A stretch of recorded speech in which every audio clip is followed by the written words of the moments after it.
1절, 11절 말씀까지 보여주신 겁니다. 이 요한복음 2장 1절에서 11절 말씀은 우리가 4대 복음서가 있죠. 마태복음, 마가복음, 누가복음, 요한복음 있지만 이 다른 복음서에 즉 세 가지 복음서에 나오지 않는 말씀이에요. 요한복음에만 나오는 말씀입니다. 그래서 이 가나의 혼례 잔치는 예수님께서 이 땅에서 제일 먼저 보여주신 표적이 되는 겁니다. 근데 다른 복음서에는 없습니다. 그것만 잘 아시면 됩니다. 요한복음에 나오는 것이다 라는 것을 잘 받으시고, 다른 복음서에 기주지 않는 가나의 혼례 잔치에 대해서 오늘 말씀을 증거하고자 합니다. 우리가 잔치에 초대를 받는다는 것은 아주 존귀한 사람을 의미합니다. 그렇죠. 내가 어떤 잔치를 하는데 내가 별로 와도 그만인 사람, 안 와도 그만인 사람 초대하지 않죠. 꼭 필요한 사람, 내 이 잔치에 와서 축하해 줄 사람을 초대를 하는 거예요. 그래서 아마 마리아와 예수님은 사람을 사랑하고 존중하면서 아주 인품이 좋은 분이셨을 것이다 라는 추측을 합니다. 이 3절부터 보시면요, 3절에 한번 띄워주시겠습니까? 3절 보시면 우리 다 같이 한번 합독해 보겠습니다. 시작. 포도주가 떨어진지라 예수의 어머니가 예수에게 이르되 저들에게 포도주가 없다 하니. 초대를 받고 갔는데 예수의 어머니가 포도주가 없다라는 것을 알았습니다. 여러분, 이 사건이 그냥 세워지는 것이 아니라 잔치에 초대받은 사람이 그 집안의 형편을 꿰뚫어 보고 있다는 사실을 아셔야 됩니다. 우리가 잔치에 가면은 그냥 먹고 마시고 그냥 오는 경우가 많지만 마리아의 인품과 성품이 여기에서 나타나는 구조다 이 말이에요. 마리아는 초대받은 손님이었지만 거기 가서도 주방을 이렇게 둘러보고 거기에 필요한 것이 있나 없나 알았기 때문에 포도주가 떨어진 것을 알 수 있는 거예요. 포도주가 떨어진 것을 알 수 있는 사람은 그 주방에 일하는 사람과 그 집안 사람만 알 수 있는데, 마리아는 그 잔치에 가서도 자기가 희생하고 봉사했던 사람이다라는 것을 보여주는 구절이다 이 말입니다. 그래서 얼마나 인품이 좋고 성품이 좋았다라는 것을 알 수가 있는 것입니다. 여기서 또 한 가지 사건은요, 마리아는 예수님에게 얘기를 합니다. 포도주가 떨어졌다. 예수의 어머니가 예수에게 이르되 저들에게 포도주가 없다 하니 라고 말합니다. 예수님도 똑같은 잔치에 초대받은 사람이죠. 예수님은 잔치의 주인이 아닙니다. 근데 왜 마리아가 예수님에게 이 얘기를 했을까요? 아주 중요한 포인트가 나타나는 거예요. 마리아는 그냥 초대받은 사람이었고 예수님도 초대를 받았는데 예수님한테 가서 얘기를 합니다. 포도주가 떨어졌다. 아마 마리아는 예수님이 장남이기 때문에 의지를 많이 하였을 것입니다. 예수님을 키우면서 의지를 많이 하였지만 또 한 가지 사실이 뭐냐면, 성경에는 아직 자세히 기록이 되어 있지 않으면 예수님이 이 나이가 될 때까지 예수님이 아주 지혜롭고 현명하게 집안일을 해결해 내셨다는 거예요. 그러니까 일이 생기니까 어머니는 누구에게 얘기해요? 예수님에게. 이거 어떻게 하면 좋겠느냐라고 상의하는 장면이 나오게 됩니다. 이때 예수님께서는 하나님의 나라의 표적을 행하시기 전이었고 공식적인 사역을 하기 시작하기 전이었습니다. 그래서 4절에 이렇게 말씀하십니다. 4절에 우리 다 같이 한번 합독해 보겠습니다. 시작. 예수께서 이르시되 여자여 나와 무슨 상관이 있나이까? 내 때가 아직 이르지 아니하였나이다. 내 때가 아직 이르지 않았다라고 예수님이 말씀하신 거예요. 그리고 엄마 보고 여자요라는 표현을 씁니다. 아주 건방지죠. 세상적으로 봤을 때는 엄마 보고 여자요, 나와 무슨 상관이 있나이까. 지금 시대로 말하면 사춘기 시절을 지난 아주 중2병이 심하게 걸린 청소년급 되는 거죠. 그런데 내 때가 아직 이르지 않았다라고 예수님이 이렇게 얘기합니다. 그런데 이 말씀이 굉장히 중요한 표현입니다. 아직 예수님께서는 공식적으로 말씀을 가르치지 않으셨고 하나님 나라의 표적을 행할 때가 아니라는 말씀이에요. 내가 아직 하나님의 나라의 표적을 행할 때가 아니다. 이 예수님의 공적인 사역이 어디서부터 시작되냐면요, 나사렛 회당에서 시작을 합니다.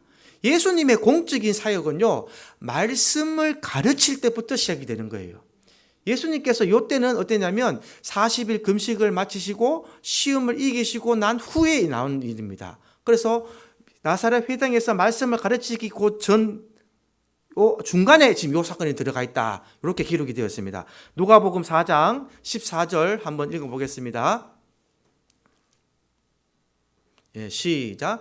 예수께서 성령의 능력으로 갈릴리에 돌아가시니 그 소문이 사방에 퍼졌고. 아멘 나오죠? 이 40일 금식 마치시고 갈릴리로 돌아가신 사건이에요. 성령의 능력으로. 그 다음 15절요. 친히 그 여러 회당에서 가르치심에 뭇 사람에게 칭송을 받으시더라. 예수님의 첫 사역은 이 사역이 되어야 되는 거예요. 말씀을 먼저 가르치시고 말씀을 믿고 따르는 자에게 이 믿음의 표적을 보여주시는 것이 예수님의 사역입니다. 이 공생의 사역이신데 16절에 다시 한번 읽어보겠습니다. 시작. 예수께서 그 자라나신 곳 나사렛에 이르사 안식일에 늘 하시던 대로 회당에 들어가서 성경을 읽으시라고 서심해 라고 나오죠. 그래서 예수님께서 하신 사역은 이겁니다. 나사렛에 이르셔서 안식일에 늘 하시던 대로 회당에 들어가서 성경을 읽으시고 가르치시는 사역. 이게 예수님의 첫 사역이 되어야 되는데 지금 마리아가 예수님한테 부탁하는 거예요. 이 포도주가 떨어졌다. 어떻게 하면 좋겠냐 할 때에 예수님이 이 말을 했다 이 말입니다. 아직 내 때가 이르지 않았다. 그래서 예수님의 첫 설교는요. 나사렛에 있는 회당에서 말씀을 전하면서 이사야서 61장 말씀을 선포하시면서 포로된 자를 자유케 하며 눈먼 자를 보게 하는 사역을 하러 오셨다라는 이 설교를 하시는 게 예수님의 첫 사역이다 이 말입니다.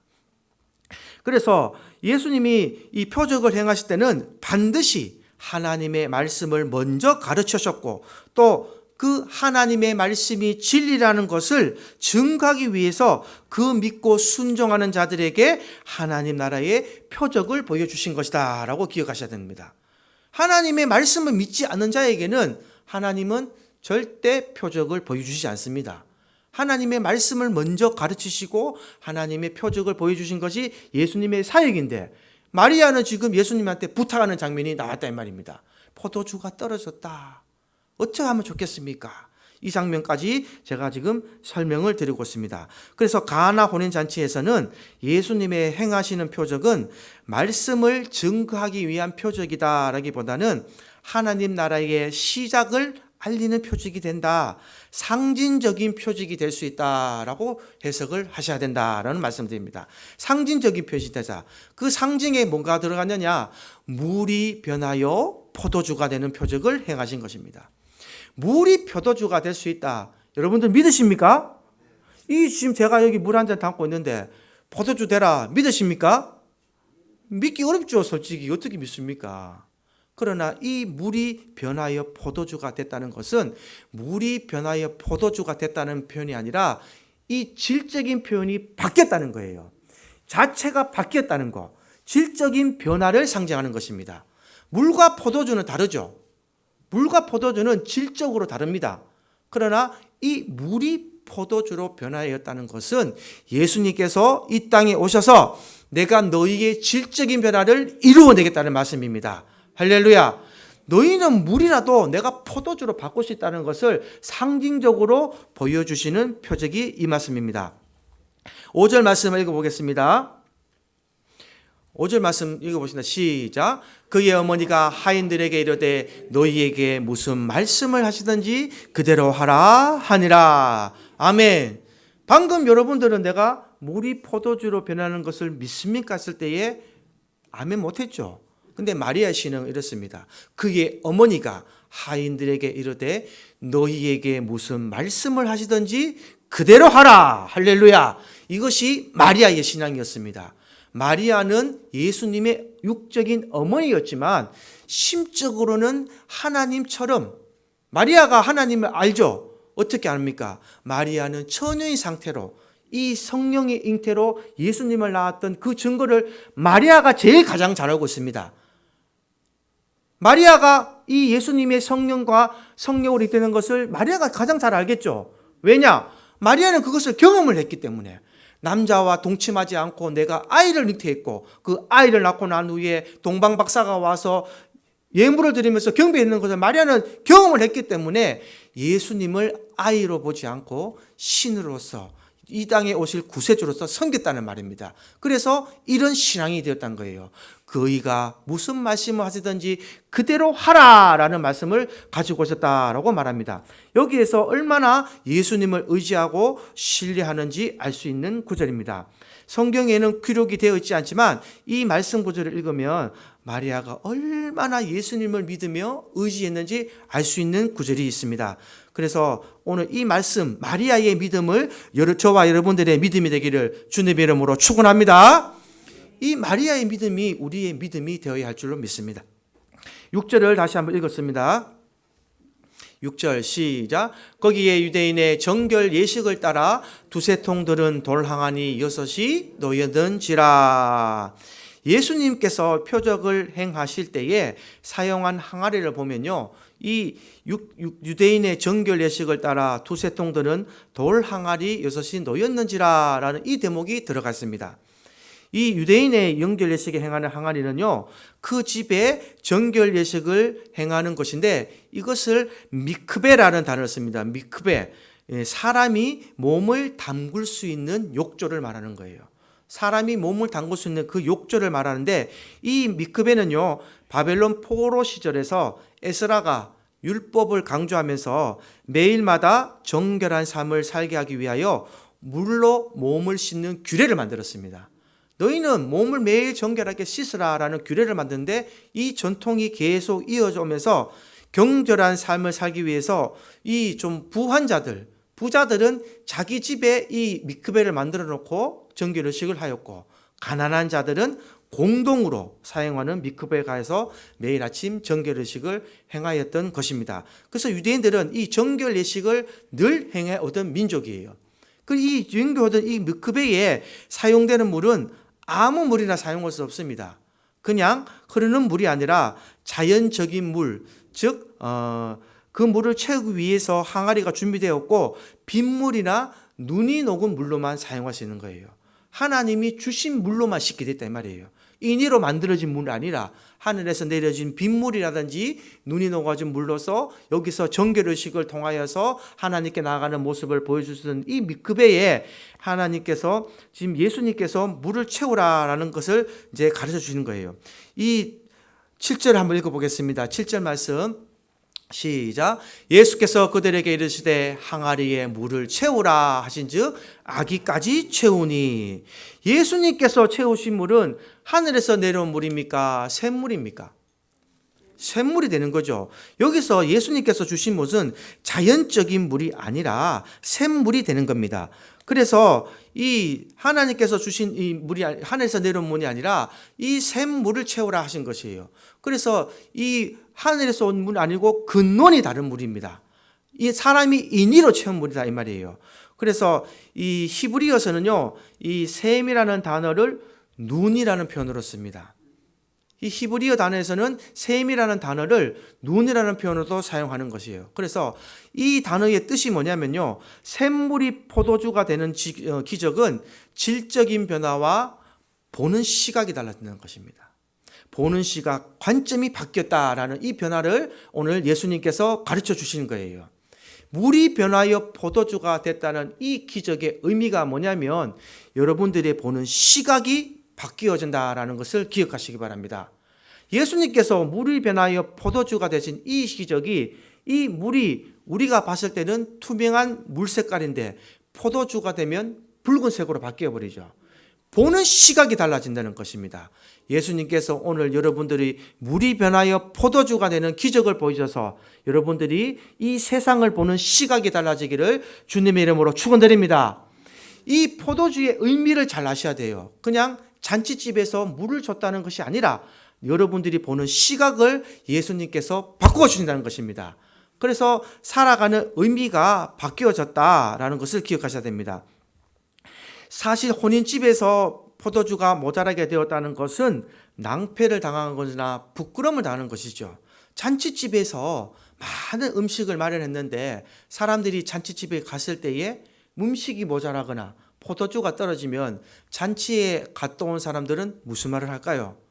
아, 그 집에 잔치 먹을 거 없더라. 음식도 모자라고 포도주도 모자라고 너무 먹을 것이 없더라. 그 집 잔치 가지 마라. 이러면 하겠습니까? 안 하겠습니까? 잔치를 개최하는 입장에서는 아주 부끄러움을 당하는 이 행위에서 우리 인생의 부족함을 예수님께서 채워주셨다라는 의미도 있는 거예요. 포도주가 모자랐을 때에 예수님께서 물 항아리에 포도주를 채우시고 그 보는 시각이 바꾸게 하시고 거기 풍성하게 하신 예수님의 이 표적이 우리의 부족함을 예수님께서는 살아가시면서 늘 채워주실 것이다 라는 믿음이 생긴다 이 말입니다. 오늘 여러분들께서는 예수님을 만나셔서 이 확실한 변화가 일어나지 않았고 예수님을 믿는 이 부족한 인생이 됐다면 오늘 말씀을 듣고 물이 변하여 포도주는 사건을 경험하시고 여러분들의 시야가 본점이 관점이 달라지시면서 부족한 인생을 채워주시는 하나님의 능력을 경험하시기를 주님의 이름으로 축원드립니다. 이 예수님, 이 하나님을 우리가 믿고 사는 거예요. 이 예수님을 믿고 사는 것일 때 우리에게 하나님께서는 질적으로 변화되어 주시고 관점이 바뀌고 하나님의 나라를 보여주시는 것입니다.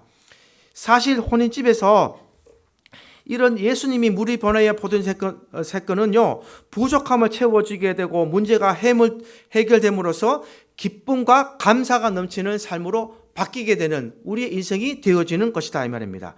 하나님의 나라는 결핍하고 모자라고 부족한 인생이 풍성하고 부족함이 없는 인생으로 변화되어지는 것이 바로 하나님의 나라이다.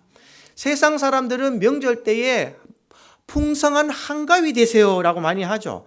또 새해처럼 먹는 것을 많아라라고 먹을 것이 많다고 자랑하지만 하나님의 나라는 더 풍성하고 먹을 것이 많다는 것을 자랑하셔야 됩니다. 할렐루야. 하나님은 무에서 유를 창조하신 분이에요. 없는 데서 있는 것을 창조하시는 하나님이기 때문에 우리는 예수를 제대로 알고 배우고 믿기만 하면 부족한 인생도 풍성한 인생으로 변화되어지는 것입니다. 오늘날 저와 여러분들이 이런 은혜와 복을 받으시기를 주님의 이름으로 축원드립니다. 또 하나 눈여겨볼 것이 있습니다. 물떠온 하인이 보이십니까? 물떠온 하인 9절 우리 다 같이 한번 읽어보겠습니다. 우리 다 같이 한번 합독해 보겠습니다. 시작. 연회장은 물로 된 포도주를 맛보고도 어디서 났는지 알지 못하되 물떠온 하인들은 알더라. 연회장이 신랑을 불러. 아멘. 이 물떠온 하인을 기억하십시오. 이 물떠온 하인은 이 물이 포도주인지 물인지 알게 된다는 거예요. 여러분, 예수님은 재림하십니까? 재림하지 않으십니까? 재림하시죠. 세상 사람들은 이것을 알까요? 모를까요? 모릅니다. 아직 절대로 믿지 않습니다. 그래서 자기 뜻대로, 자기 의대로, 자기 시간대로 모든 것을 소비하고 내 이득을 위해서 내 모든 것을 투표해서 자기 삶을 살아가지만 저와 여러분들이 이곳에 와서 예배를 드리는 이유는 곧 재림의 주를 믿기 때문입니다. 할렐루야. 하나님은 그 종들에게 알지 않고서는 그 일을 진행하지 않으시는 줄 믿으시기 바랍니다. 그래서 하인은 가장 하찮은 존재죠. 하인은 그 집에서 허드렛 일을 하는 사람입니다.